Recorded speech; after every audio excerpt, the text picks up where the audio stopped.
there, and welcome to Frankiesense and More. We're in April, and we're going to be doing the movie reviews with my co-host, Brent Marchant, our movie critic from Chicago, and I'm Frankie Picasso, your host.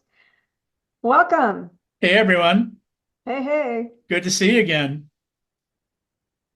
And we got a lot of movies today too, which is kind of unusual for this time of year because usually this is sort of a cinematic wasteland. But I mean, I'll take any good movies that come out personally, and this month we have quite a few. So let's get started. Our first film, this is the one that's getting all the attention right now, is the movie Civil War, the latest picture from director Alex Garland. This is a really important film in many ways in terms of offering a very potent cautionary tale to viewers in terms of what could happen if things are allowed to get out of hand. Basically, it tells the story of a quartet of journalists who are trying to make their way from from New York to Washington during the time of a civil war. And because things are so screwed up, they have to go by a very circuitous route through Western Pennsylvania and West Virginia to get there. But what that does is this road trip format allows them to see a whole variety of different situations that can come up under circumstances like these. And really, it's following them through this very dangerous path, not just because of the war itself, but also because they're journalists who are trusted about as much as used car salesmen or politicians. And, you know, the various experiences that they go through in trying to get the story with this. Now, one of the things that some people and some critics have complained about is that it doesn't provide enough backstory in terms of the political situation that prompted all this to occur and so forth. But to be perfectly honest, I don't think that's really terribly relevant here. I think what's most important to remember is that when the bullets start flying, ideology goes out the window. And I think that's the point the director was really trying to drive home with this. So, you know, and in the process, warning us to say, don't let it get to this point. Because when the lid is off and the genie's out of the bottle, people are going to start acting crazy, whether they've got a political motivation for it or not. Yeah, and they've been acting crazy. I can't even imagine that anybody watching that couldn't even just take that little tiny baby step to say, 2 years ago, I said, we are so polarized, I can see this going to happen. That's how bad it is right now. Yeah, and the fact that it's coming out this year in an extremely polarized year is really significant in terms of like, pay attention here. You know, not just to what's going on in the political situation, but pay attention to what could happen if things are let loose. I mean, this is a case of madness essentially gone awry with the genie let out of the bottle. People are not using their common sense anymore. It's just like, I just blinders, and this is tunnel vision, and this is what I believe, and you can't tell me anything else. The fourth estate used to be a respected, entity, no longer. It's very, very sad. You can't trust anybody. Nobody trusts anything. You have to use your common sense, people. Well, and on top of that, you know, the thing that sort of accompanies this madness is the fact that people start to get off on it. I mean, it's like a drug, you know, this sort of adrenaline rush that you get from allowing your pent-up anger and frustration just to be let loose, and people shooting anybody just for kicks. You know, finding a convenient target. Doesn't matter what their ideology may or may not be. It's just like, okay, well, all the rules are gone now, so let's have at it. Yeah.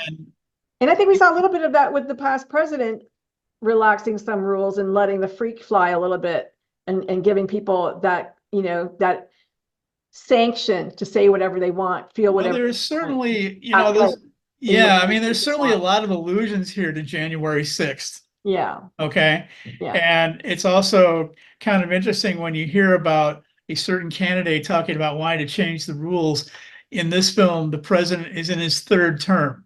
Okay. Well, okay. I mean, who gets to a third term without changing the Constitution? Yeah. Or, exactly. bending the rules. To step down. Yeah.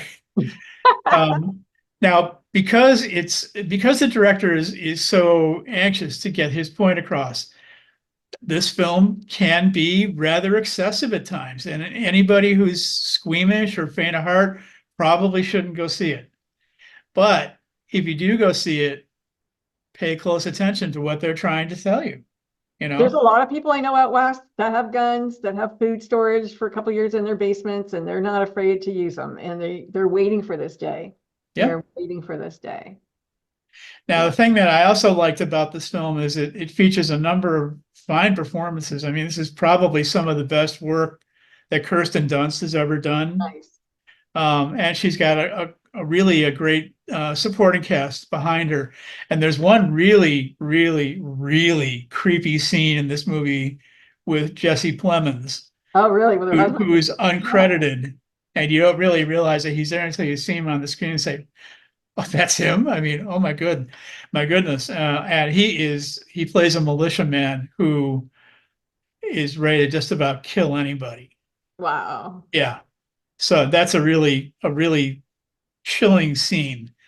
It also features Nick Offerman as the president. I love Nick Offerman, and you know, he is really good at being chilling, but he's a comedian at heart, right? And he's funny, but not here. Well, in this case, he's trying to play somebody who's coming across as being reasonable but chilling at the same time. Mm-hmm. And that's kind of a very curious tightrope to try and walk. He does it really well. He's not really in the movie all that much. I wish he were in it a little more than he is, because he is so good in the part. But I really like this a lot, and I think it's important that people see it, if for no other reason than to just grab onto the message that the director is trying to deliver here, because I think it's very, very important. There are a couple of sequences that drag just a little bit, but all in all, I was really very impressed. I really like Alex Garland as a director. He's best known for making the movie Ex Machina and Annihilation. And he was kind of off track with his last release, but he's back on track clearly and squarely with this film. And I'm really very impressed with what he came up with. I'm going to give it 4 out of 5 stars. Excellent. Nice. Did you see today? I know his first name's Alex. I think it's Parker, but the actor who plays Reacher, and he came out against, you know, the Christians and saying how could you be a Christian and support Trump, because he's so anti-Jesus, anti-everything that Jesus would have promoted, that you can't possibly be serious. But he's got a Bible. And now, you know, the quote unquote Christians are, oh, gee, that was my favorite show, but I don't know if I can watch it anymore. Come on. You know, you can't watch TV anymore because ideology. Okay, we can live with that. So go see this one as soon as you have the chance, because I mean it really is good, and it really needs to be seen on the big screen. Yeah. All right. Okay, so next we have a film that came out kind of late in award season. It's available now for streaming, called Origin. This is the story of the writing of a book by Isabel Wilkerson that really kind of blew the lid off of a lot of social and political observations regarding the way society works. And specifically, when she starts off kind of very curiously interested in the Trayvon Martin shooting, but that serves as a springboard to her writing a book where she begins to look at the question of racial prejudice and discrimination further, and finds that when you look at a lot of cultures around the world, prejudice and ridicule and discrimination aren't necessarily based on race. She discovered through her exploration and study of things in present day and past India, as well as in Nazi Germany, that it's based more on the question of caste than race. And when you look at the whole caste system, you begin to discover that it's just based on arbitrary designations that you decide, okay, well, we're going to discriminate against this group because we don't like them. But there's not necessarily a racial component involved in every case. And in America, so much of it is just focused exclusively on race that we can't see the bigger picture that, okay, maybe race is the driving defining factor in the US, But in Nazi Germany, it was Nazis versus Jews. They were all white. Right. Okay. And when you look at the Indian caste system with its various strata, they're all brown. There's no racial question involved there.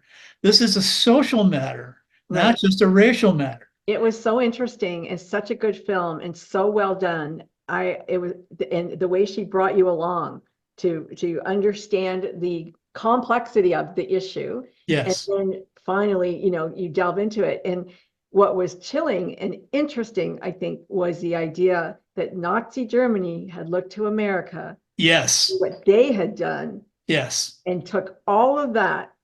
I said, we're not gonna keep them alive though. We're just gonna kill them. But we Yes. take all these rules and laws and use them for our own benefit. Wow, that was something. Yeah. And it's interesting to show how easy it is to change it if you put your mind to it, because she presents a number of different anecdotes throughout the film. For example, in Nazi Germany, the story of the Nazi party member who ended up falling in love with a Jewish woman, and suddenly he was able to throw away all the Nazi prejudices. Like, Yeah, well, how can I believe that if I'm involved with a woman I'm supposed to hate? You right. know, um, And the way they dehumanized you by taking away an identity and just shaving your head, taking away your clothes, making you look like cattle or something so that you couldn't distinguish one person from another. You couldn't humanize them and look them in the eye. They're just over there. yes. Now, the other thing that's interesting about this movie too is it tells the backstory involving the author herself, who Mhm. had gone through a series of personal tragedies and was at a very low point in her life. And she knew she couldn't stay locked in despair for the rest of her days. She had to find some way of getting her life back on track. And it was this book and this story that got her life going again. Yeah. Well, she was in And an at the interesting same time, context. delivered a very important message to all of us as well. Yeah. Yeah.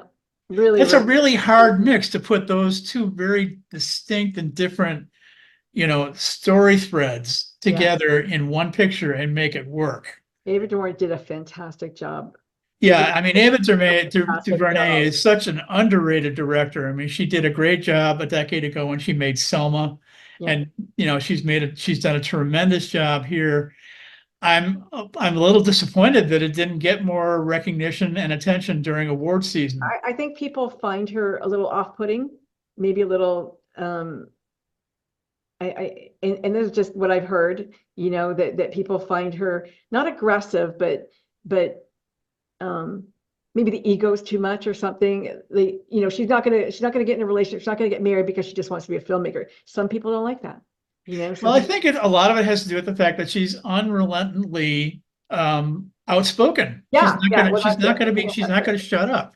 She's Yeah, gonna tell you what she thinks, yeah. and if you don't like it, I well, then love you don't that. like I it. love that You about her. know, That, yeah, yeah, um, and this film really brings forth a rather, I guess you would almost call it radical viewpoint in terms of how we view society. yeah. And having that awareness and having that knowledge, I think, is important, because once you know that, you have a basis to look at a way for how to change things so you don't perpetuate these systems because they're all arbitrary to begin with. I think one of the best points in that movie that they had mentioned, and it, was, if your children are the most important thing to you, why would you let an animal look after them?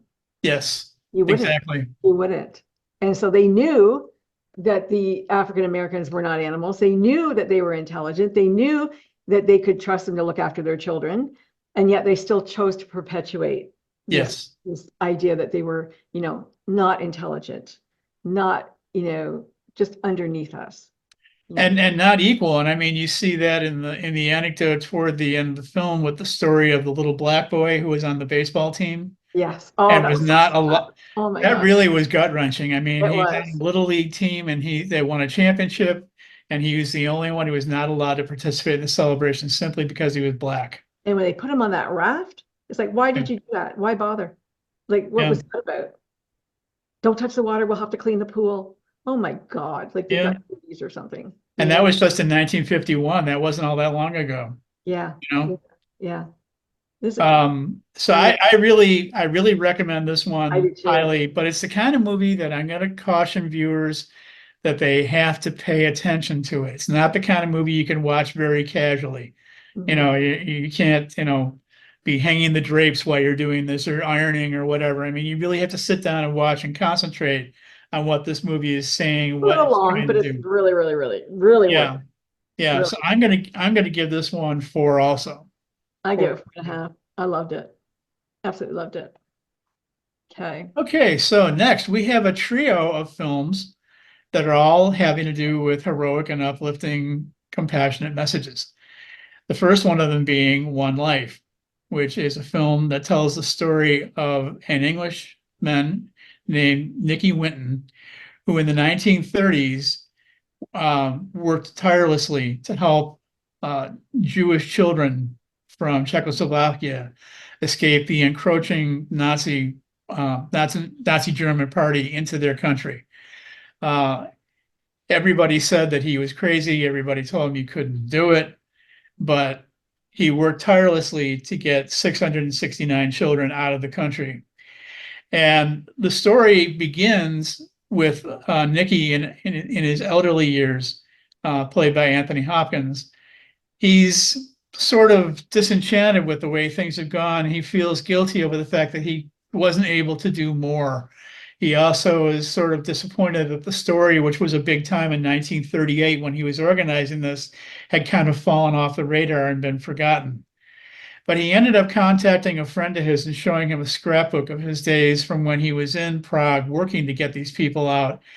And he then, in turn, worked to make sure that his story was told more widely and that people got to hear about who this person was and what he did. And it really helped to change Nicky's life. It turned him around and made him realize that he really did do a good thing, even if he didn't necessarily do as much as he had originally hoped he wanted to or thought he could. Hey, one is better than none. Yes, yes. Because one of the things that he did not consider at the time in the 80s when he was, again, in his elderly years, was the impact of not only the children he helped to escape, but how many descendants Yeah. came from these children who were also ultimately spared from Nazi tyranny simply because he got their parents out in time. It's a really great story. Now, the one problem I have with it is the first half of it is a little talky, it's a little meandering. It's going through, all the stuff that they went through to set up the program, and it can get to be a little dry at times. However, the second half, the viewers are going to be rewarded with a really heart-tugging story in terms of what he accomplished, the recognition he was able to obtain as a result from it, um, and also looking back on all the people who helped him to get this carried out. Most notably, his mother, played by Helena Bonham Carter, who was she was working the end of the program in London while he was in Prague working to get these children out, and she was a real spitfire when it came to approaching the British government and saying, you've got to start doing more here because you're dragging your feet, probably because of some kind of ethnic prejudice. And she got the job done. So the two of them working in tandem made quite a formidable team. And that comes through really loud and clear in this film. It sends a message to, I think, a lot of us saying, when we face situations that we think are impossible, they're not. Yeah. They can be tackled. Yeah. And when you put your mind to it and you put your faith and your belief and your conviction behind it, He was no more special than either of us. no, He just did it. That's no. the difference. I mean, actually, even initially, his mother was somewhat reluctant about him going to Prague because of the potential difficulties he might face. Yeah. But he said, we have to do it because our relatives were German by nature and got out of Germany before World War I broke out. We owe it to these kids and these people to be afforded the same opportunity that we had when we got out. Yeah. And that's all he had to say to convince her. Yeah, Prague was the only country that didn't get bombed during the war. And it's like one of my favorite places to go. I absolutely love Prague, but it's interesting because the history, because all the buildings are still there. So you can walk it and just see all the, the World War I, the World War II, they're all there. in their glory. Yeah, and the movie was filmed in Prague too. So I Yeah, it's so mean, beautiful. so this one, if the first half had been stronger, I would probably give it a higher mark. I'm going to give it a 3. But if I had to like take the movie and divide it into two, I would say the first half would be a 3 and the second half would be a 4. Okay. Because the second half really is quite good, quite moving.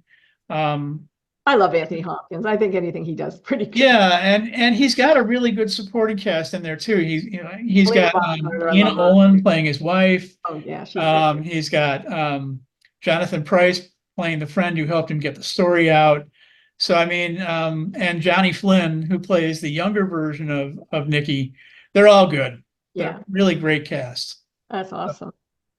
So for our second inspiring and heroic film, we have Cabrini, which is the story of Mother Francesca Cabrini, who immigrated from Italy to New York to help the downtrodden people in the Five Points neighborhood of Manhattan, which was like one of the worst ghettos in the city at the time.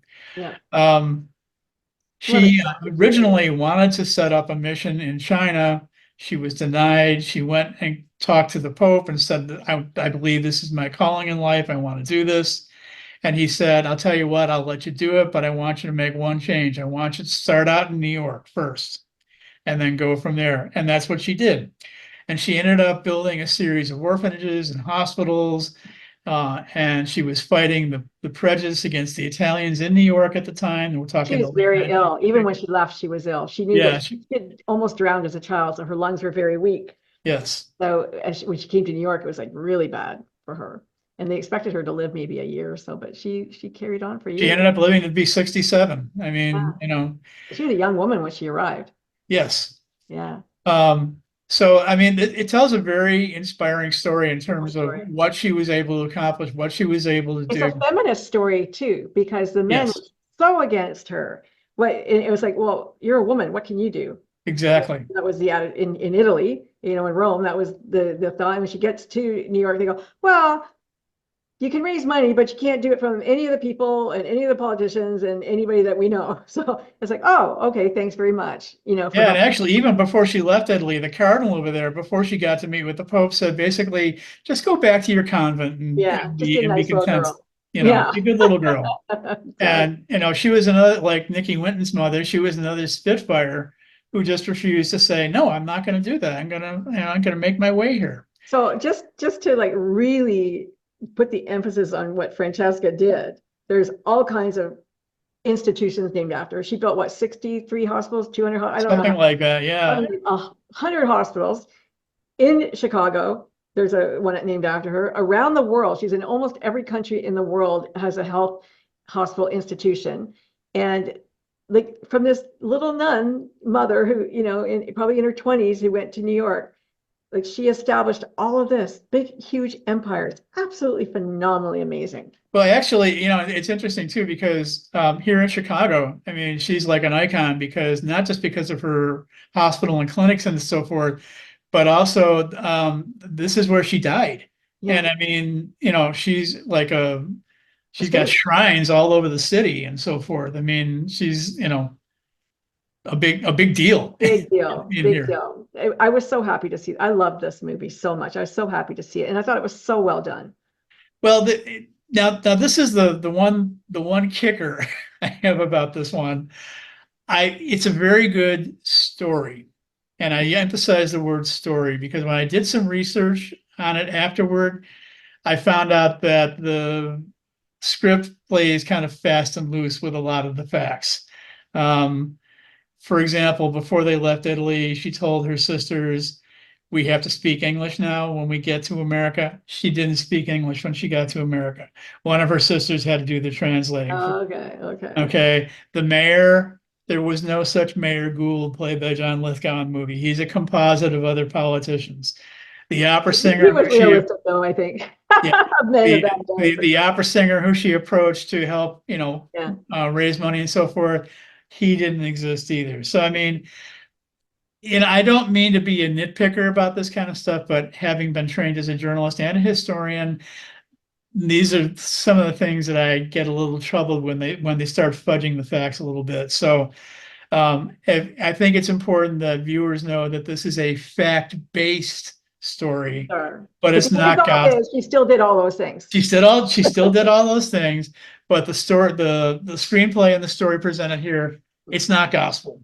So bear that in mind, and if you can live with that, then you'll be okay. Yeah. So um, the performances are all good. The production design and cinematography are very well done.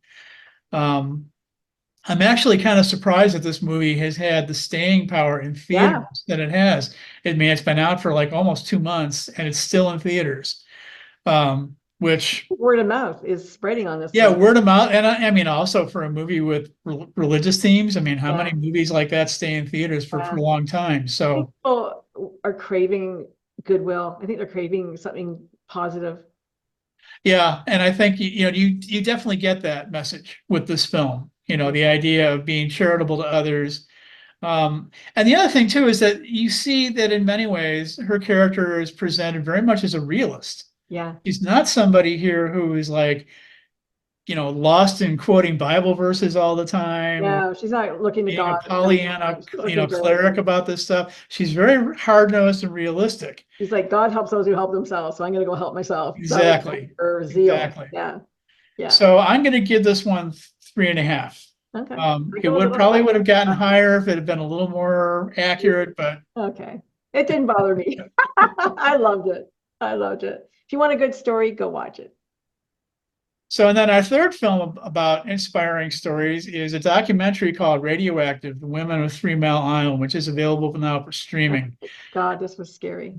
This is a really was kind of a sleeper for me. I had only heard about it through an email, and it tells the story of a group of women who lived in Harrisburg, Pennsylvania, the site of the nuclear accident in 1979, who began getting concerned not long after it took place over the fact that things were not uh, under control the way the media and the way the company officials and the way the government was trying to convey.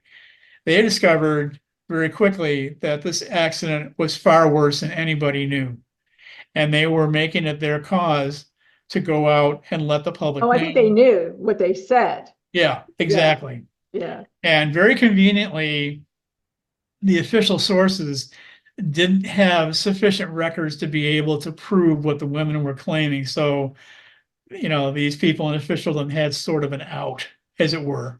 Yeah. But they kept looking and kept pushing, saying, listen, our kids are getting sick, our peers are getting sick, and you told us there was nothing to worry about. So they ended up pushing and pushing and pushing, and they didn't always achieve the success that they wanted to get, Yeah. but they did help to raise awareness considerably that resulted in the cancellation of plans for a countless number of nuclear power plants They're that were lucky to on the get a drawing young boards. fledgling lawyer who was really gung Yes. ho to help. And the other thing too is that in addition to fighting the bureaucracy and the corporate world, they were also having to fight their own gender discrimination as well. In the fact that basically these people in government and corporations were saying, oh, just be good little girls and go home and bake cookies, Yeah. you Again. know, which they would not stand for. Yeah. I'm really glad to see that their story has finally come out because it's been kind of under the radar for a very long time. Yeah. But in terms of the impact that they had, while it may not have been terribly big specifically related to this incident, the long-term impact has been, quite strong. And it was also important that they had an important high-profile ally working with them at the time in Jane Fonda. Yes. Because 3 weeks before the incident took place, she was in the movie The China Syndrome, which was about a nuclear accident. And the ironies between the release of that movie right before this happened and then that accident actually happening were just so uncanny. And Jane Fonda, being always the outspoken person that she was, she found, a sympathetic audience in these women and said, sure, I'll get right behind you. And she's interviewed in the film talking Yeah. about what she did and And the behind her impact. came the Truth Patrol to deny everything Yes, that she exactly. said. But it was a very chilling documentary. I thought it was a little slow at times and not as well done as it could have been, but the facts are the facts, and it was chilling. Yes. And the fact that, you know, nobody wanted to put the correlation to all the people who died and got cancer within years, even years after. Obviously, it's going to take years for some people to get it, but you know, they wouldn't draw that line, but the line is clear to see. I never understood why they would never move. Like, why wouldn't you move? But they didn't. They stayed, and everybody stayed. You know, but their neighbor got brain cancer, and her husband has esophagus cancer, and the children had this cancer, and all kinds of cancers everywhere. The animals were getting cancer. The babies were being stillborn. You know, there was so much going on, and the fact that the government lied, they lied through their friggin' teeth. And, you know, even President Carter came and assured everybody, well, it's probably okay now, you know. Yeah. But the one thing, one of the moms said when her child had gotten home and he was vomiting, and she had talked to, was it a doctor from Hiroshima? And he said, well, what color was it? And she goes, it was like comet blue. And he goes, was it this blue or that blue? And he goes, that blue. She goes, oh, that's iodine poisoning. Like Yeah. that, you know, he was poisoned, radiation poisoning. So they knew, like they knew. Well, as far as why they didn't move, I can't really say for sure, Yeah, but part of me was thinking that the damage may have already been done, maybe. you know, and they might have said, well, this is our home, we're not going to leave, you know, But I think you because can move the and move slowly. exposure when the incident occurred was so, the levels were so high, apparently, that even if you did move after the fact, you probably wouldn't have been able to escape the impact or the effect of it. Possibly. But that one journalist, the female journalist, I mean, everybody in her office got cancer except for her. Yeah. Knock on wood, right? Yeah. Years later, everybody had died, but she was still standing, going, there's still a story here. There's still a story here. God bless her, you know, but that would have been scary. I think, you know, I don't know. With the potential to leak and continue to leak, and you didn't even know if it was leaking, Yeah. I would have left regardless, but they stayed and they fought and they still fighting and they still meeting and they're still, you know, getting together on the anniversary of the accident. Well, and you know, how many nuclear power plants have you seen being built like recently either? You Yeah. know, I mean, they did have a lasting impact in that regard in terms of saying, okay, this isn't going to happen anymore I because wouldn't want to look at those every day. Like that would just no, put fear in my heart every single day, looking out my window and seeing those towers. exactly. Yeah. Um, This one is, like I say, this one is kind of flown under the radar, but it is available on streaming from multiple platforms. So if you want to check it out, check it out. it always I'm amazes me gonna that I'm people have gonna that give it film. 4 out of 5. Yeah. I always get amazed when I see these that somebody had the presence of mind to take photographs and video, like movies, Yes. like when they were at the conference, like when they were at the, you know, people were talking, they went to, somebody actually took film of that. And I'm like, wow, like that's crazy.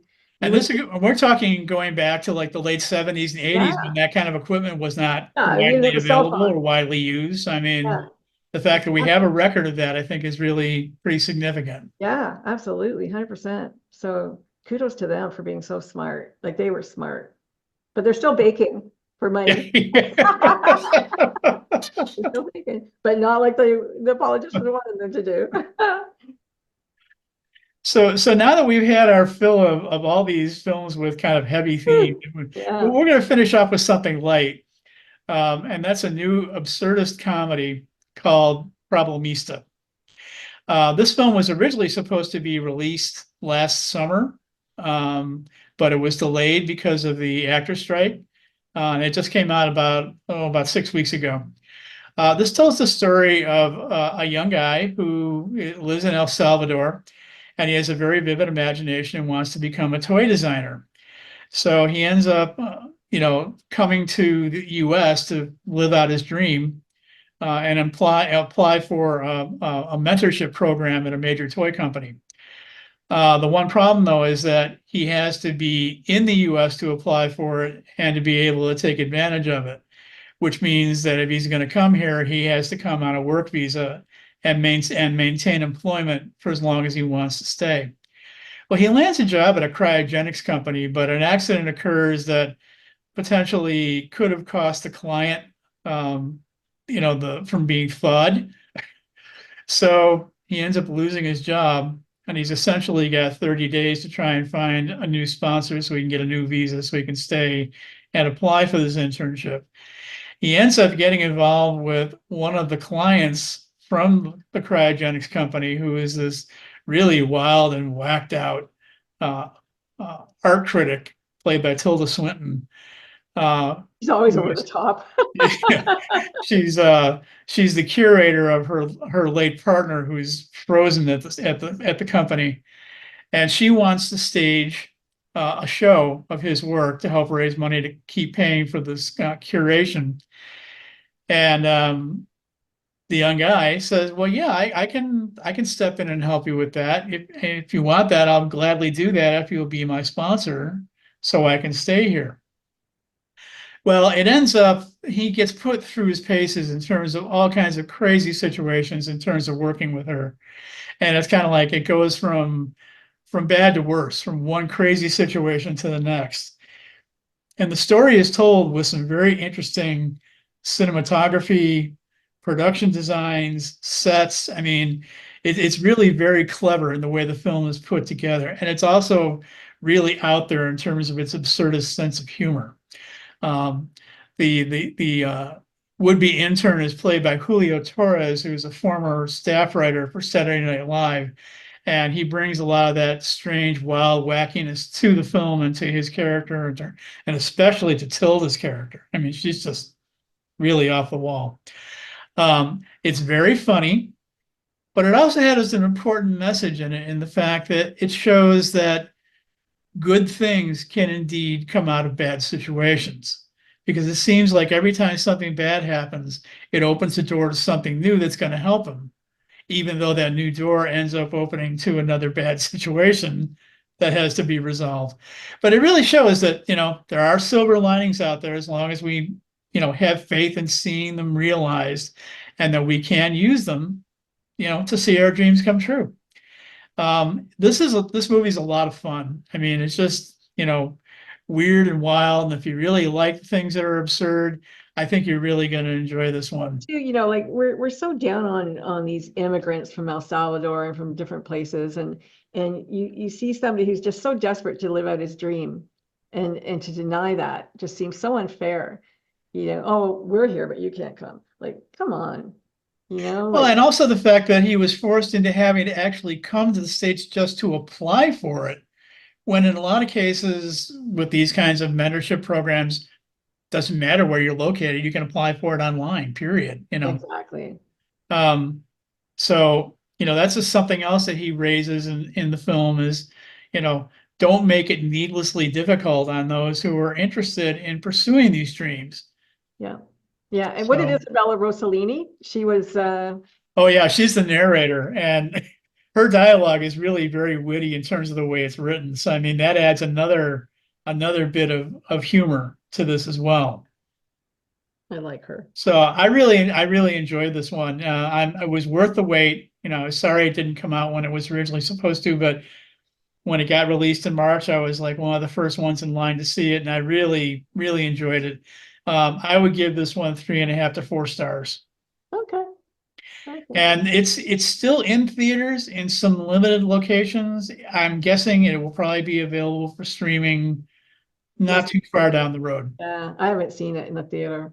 Okay. So there we have our 6 films for the month. These are all good choices. Yeah. Inspiring, fun, enjoyable.